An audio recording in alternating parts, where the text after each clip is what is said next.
तो ठीक है, आज हम लोग स्टार्ट करने जा रहे हैं लाइट का सेकंड पार्ट जिसका नाम है reflection and refraction. Class 10 chapter का नेम है साइंस का सेकंड पार्ट है, मतलब कि लाइट के अंदर जिसको हम सेकंड पार्ट पे स्टडी करने जा रहे हैं। इन प्रीवियस क्लासेस में हम लोगों ने स्टडी किया था कि लाइट होती क्या है, लाइट के इंट्रोडक्शन के बारे में, और हम लोगों ने ये भी देखा था कि शैडो कब बनता है और कब शैडो नहीं बनता है। लुमिनियस ऑब्जेक्ट और नॉन लुमिनियस ऑब्जेक्ट के बारे में भी स्टडी किए थे। अब हम लोग आज स्टडी कर रहे हैं, हम लोग का जो आज का जो मेन फोकस रहेगा मिरर के बारे में। आज का टॉपिक रहेगा only for mirror and only for plane mirrors, और कल का जो टॉपिक रहेगा हम लोग का वो रहेगा स्फेरिकल मिरर के बारे में। ठीक है, तो देखते हैं।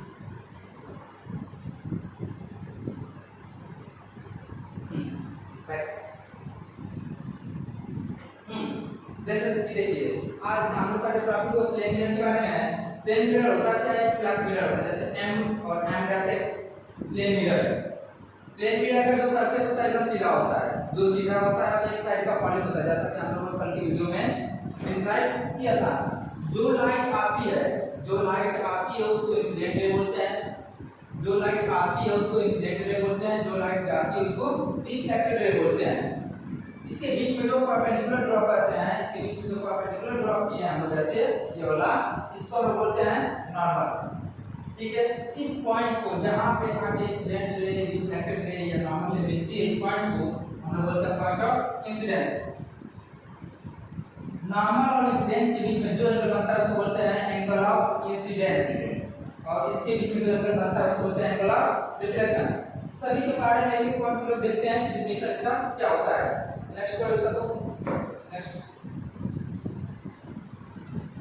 जैसे देखिए यहाँ पे क्या लिखा है, the ray of light which fall on the mirror surface is called incident ray.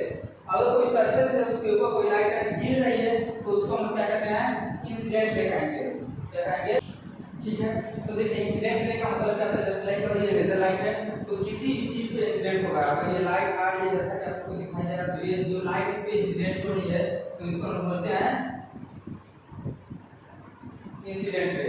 क्या बोलते हैं इसको, इंसिडेंट रे बोलते हैं। The point at which the incident ray strike the mirror is called the point of incident। जैसे ये point है तो इस पॉइंट पे आके स्ट्राइक कर रही है, तो इस पॉइंट को हम लोग बोलेंगे पॉइंट ऑफ इंसिडेंस। क्या बोलेंगे, point of incidence. The ray of light which is sent back by the mirror is called the reflected ray। यहाँ से टकराकर जो आपके आंखों में जा रहा है लेजर लाइट का बीम, उसको हम लोग बोलेंगे reflected ray. The normal is a line which is perpendicular to the mirror surface at the point of incidence।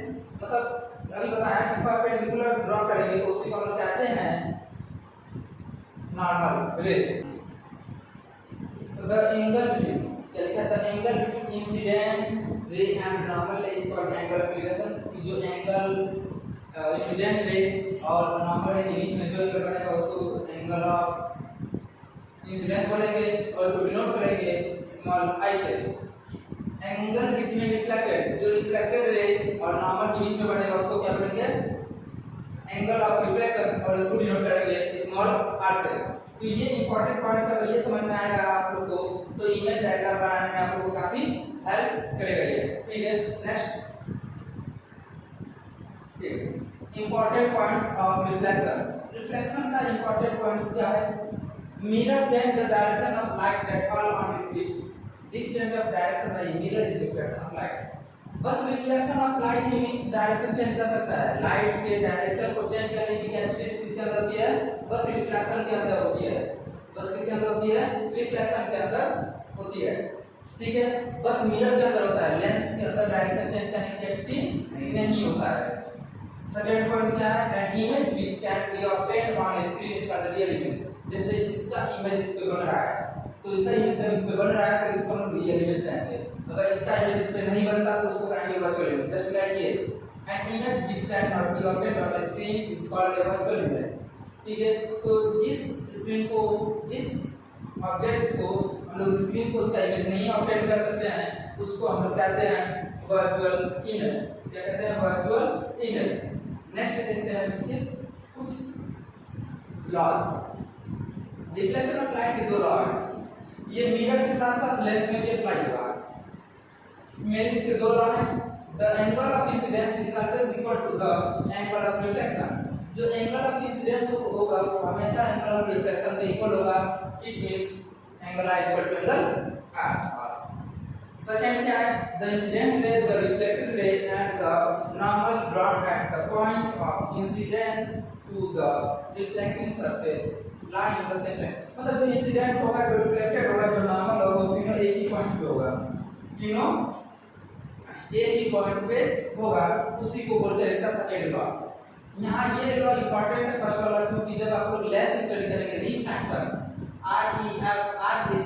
Refraction study करेंगे इस लेंस के बारे में, उसमें ये जो लॉ होगा ये भी सेम होगा, ये भी सेम होगा, बस इसका नेम चेंज हो जाएगा, sin i sin r हो जाएगा। sin i sin r constant. इसको अनदर नेम से क्या है वहां पे, जिसको हम कहते हैं स्नेल लॉ।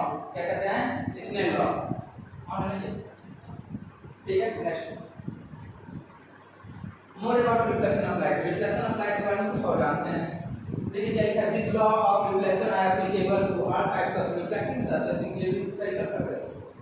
स्फेरिकल सरफेस का मतलब होगा कि जब हम लोग जो नेक्स्ट वीडियो में स्टडी करेंगे, जिसका सरफेस स्फीयर होगा, जिसका सरफेस क्या होगा, स्फीयर होगा, उसके बारे में हम लोग नेक्स्ट टॉपिक में स्टडी करेंगे, नेक्स्ट लेक्चर में। आज हम लोग देखेंगे फ्लैट में। तो ये जितने भी लॉ होंगे ये सभी पे अप्लाई होगा। ये क्या होगा, सभी पे अप्लाई होगा। इसकी एप्लीकेशन भी कर सकते हैं। इसको जैसे क्या लिखा है, beautiful pattern of found in kaleidoscope. Kaleidoscope कैसा होता है, कैलिडोस्कोप का सर्किल जो शेप सर्किल होता है, कैसा होता है, सर्किल होता है, और उसको बनाया जाता है प्लेन मिरर से, प्लेन से छोटे छोटे करके बनाया जाता है। And because of multiple reflections में बहुत ज्यादा रिफ्लेक्शन होता है और उसके प्रोसेस बहुत अच्छे दिखाई देते हैं, उसके पैटर्न बहुत अच्छे बनते हैं। देखिए जैसे लिखा है, ब्यूटीफुल पैटर्न्स।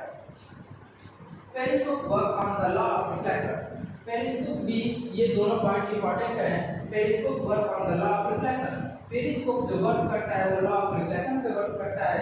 इसका जो शेप होता है मेनली ऐसे होता है, जो आप लोग देखे होंगे सबमरीन में लगा होता है। किसमें? सबमरीन में लगा होता है,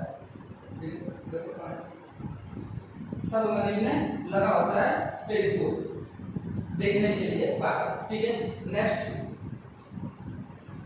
अब देखते हैं हम लोग बैक और बैक। हाँ सर, इसमें हमारी उसकी ठीक है, यहाँ पे देखिए ये क्या है, प्लेन मिरर है। ये क्या है, प्लेन मिरर है। अब हम लोग ये देखेंगे कि प्लेन मिरर में how to obtain a image on a plane mirror. Plane mirror में इमेज का फॉर्मेशन कैसे होता है या ऑब्टेन कैसे होता है। तो ये आपको जो इधर इमेज दिखाई दे रहा है, ये प्लेन मिरर है। क्या है, ये प्लेन मिरर है। ये जो लाइट आ रही है इंसिडेंट है, ये क्या है, रिफ्लेक्टेड है। ये सेकंड वाला इंसिडेंट, ये क्या है, रिफ्लेक्टेड है। इन दोनों के बीच में जो एंगल बन रहा है ये एंगल आई है, इन दोनों के बीच में जो एंगल बन रहा है ये वाला छोटा वाला ये आर है, और ये वाला सेकंड है। रियल इमेज तभी बनता है कि जब आगे कट करते हैं, जैसे यहाँ पे रियल ले लिखा है, इस साइड जब कट करेंगे तो वर्चुअल इमेज बनता है।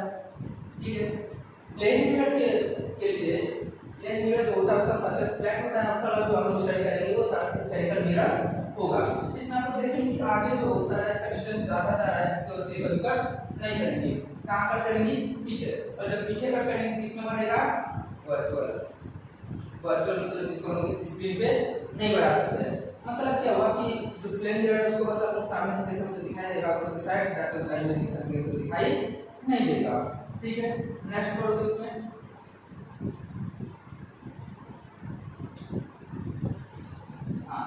देखिए जैसा कि इसमें हम बताया था, तो the image form by a plane mirror is virtual effect. हमेशा प्लेन मिरर में वर्चुअल बनेगा लेकिन सीधा बनेगा। डायरेक्ट का मतलब होता है सीधा, जैसे हम सीधा कर रहे हैं तो इसी का मतलब होता है सीधा। The image form by a plane mirror is behind the mirror. मतलब ये मिरर है, ये मिरर का फ्रंट पार्ट होगा तो हमेशा किससे बनेगा, बैक पे बनेगा। क्या बनेगा, बैक पे।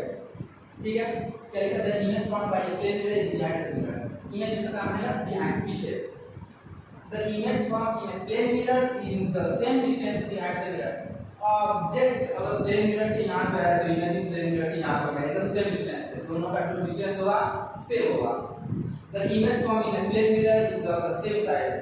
जो ऑब्जेक्ट का साइज होगा, जो हाइट ऑब्जेक्ट होगा, जिस हाइट का ऑब्जेक्ट होगा उसी हाइट का इमेज भी बनेगा। ये दोनों का साइज सेम होगा, ऐसा बोल सकते हैं। इसी के रेशियो को बोलते हैं मैग्निफिकेशन, जो हम लोग नेक्स्ट वीडियो में स्टडी करने वाले हैं। The image in plane mirror is lateral inversion. Lateral inversion का मतलब क्या होता है? लेफ्ट का राइट में बनेगा और राइट का लेफ्ट में। जैसे एम्बुलेंस होता है तो उसके उल्टा लिखा होता है, रीजन पर होता है। जब हम लोग सामने से लिखते हैं तो सभी वर्ड्स उल्टे आने लगेंगे। उल्टे का मतलब लेफ्ट का राइट में और राइट का लेफ्ट में आने लगेगा। जैसे देखिए लिखा है the change of side of an object and it's mirror image, let's say right, left right option चल जाएगा। अब देखिए ये इंपॉर्टेंट क्वेश्चन है क्लास 10 के लिए एमसीक्यू में। Want to see full image in a plane mirror, a person require a mirror of at least half the earth. जैसे हम हैं, अगर हम 6 फीट के हैं, कितने फीट के हैं? 6 फीट के हैं, और मुझे प्लेन मिरर में अपना पूरा ऑब्जेक्ट देखना है, पूरा इमेज देखना है, तो हमारे पास जो प्लेन मिरर होना चाहिए कम से कम 3 फुट का होना चाहिए। 3 फुट से ज्यादा हो सकता है लेकिन 3 फुट से कम नहीं हो सकता है। 3 फुट का भी रहेगा तो हमारा उसमें पूरा इमेज बनेगा। ठीक है, तो ये इंपॉर्टेंट है जिसको आप लोग देख लेंगे। नेक्स्ट,